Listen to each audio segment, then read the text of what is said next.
World War II lasted from 1939 to 1945, with America entering in 1941 after the attack on Pearl Harbor by Japan. Monrovia had 121 alumni and community members serve in combat. On the home front, scrap was rationed where war material collection occurred. The work done by Virginia Jet for the sesquicentennial recalled the school being used as a collection point for scrap metal, and students would miss school to help collect material. Max Green remembered paper being baled for the war effort at a barn across from the school, and Ruth Watson commented how there was rationing, but she didn't recall it bothering too many people in Monrovia because everybody was self-sufficient and grew most of their own food anyway. She did recall that her mom liked to bake and the sugar rationing was an issue at her house at times. This is the Kenworthy Hardware and International Harvester dealership, and according to Ed Ullman, it was used in World War II for registration for service. Branch McCracken left coaching in 1943 to serve our country in World War II and was an officer in the Navy. According to an interview with his son David, he trained pilots in North Carolina on how to be calm and handle stress. He later would receive letters from soldiers that thought his training had helped save their lives. Branch felt he wasn't doing enough and badgered his commanding officers until he was deployed to the Philippines. Bill McCracken also served in World War II, and this is his uniform.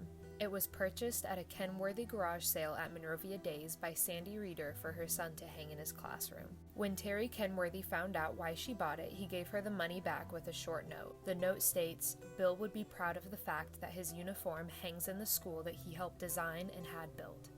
The uniform is on display with the note attached. Wallace Vanden Bosch graduated in 1938 and was a member of the first Tri-County Championship basketball team. The family put all of their money they had together to send him to college to become a doctor. Wallace would finish his schooling as a doctor on a destroyer during World War II.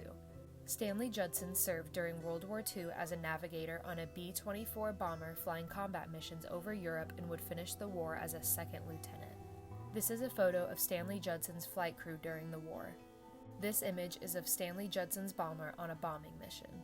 It was the only silver-painted bomber in the flights, and it took a lot of direct flak due to its color. The German gunners must have thought it was a special plane and targeted it specifically. According to Gary Judson, Stanley Judson's crew was the first to survive a flat spin and were delayed getting deployed because they had to train other crews on how they accomplished it. After being interviewed and training other crews, he had to navigate their bomber from the US to England and did a night landing. Gary Judson also shared a story on how his uncles Mike, who served on a submarine in the Pacific, and Henry, who was an anti-aircraft gunner in the Army, ran into each other on the island of Okinawa during the war.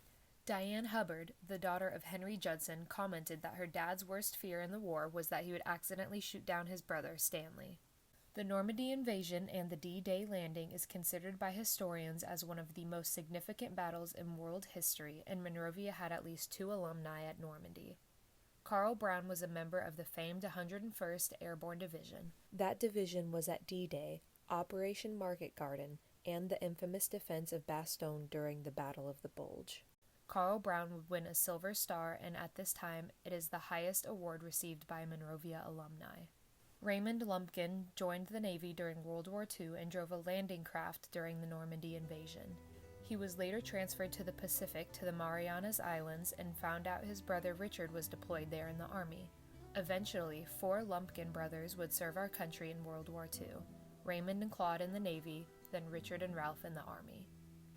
These are the yearbooks from 1943 to 1945 and were donated by Rachel Lowry to the Alumni Association and were originally Agnes Cook's.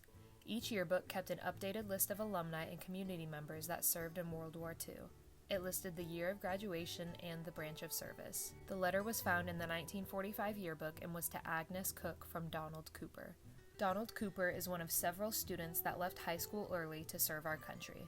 This is the junior class from the 1944 yearbook, and Donald Cooper is in the back row, second from the right. Other students from this grade that left early were Robert Spurlock, Edward Davidson, Marvin Bain, and Horace Cooney. Horace Cooney is the tall student in the back row.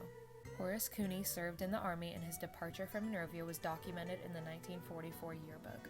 On December 14th, the junior class threw a farewell party for Horace. According to Max Green, the mothers of Marvin Bain and Horace Cooney would later receive their diplomas for their sons at the 1945 PTO and Joy Kirkendall spoke due to her brother's death during World War II. This 1945 class commencement program was donated by David Eubanks. Raymond Kirkendall is Monrovia's one Gold Star recipient from World War II.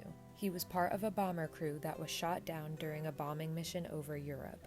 Ruth Watson commented on how devastating it was to the community to hear the news. Raymond Kirkendall is one of the 23 people from Monrovia that has died in combat from the American Civil War through Vietnam. Ruth Watson recalled several teenagers from Monrovia going to downtown Indianapolis to celebrate VJ Day, which this photo is of. She said the streets were packed and there was downpour of rain, but nobody cared. Thanks for watching. This has been a Monrovia Moment brought to you by Faith Nagel.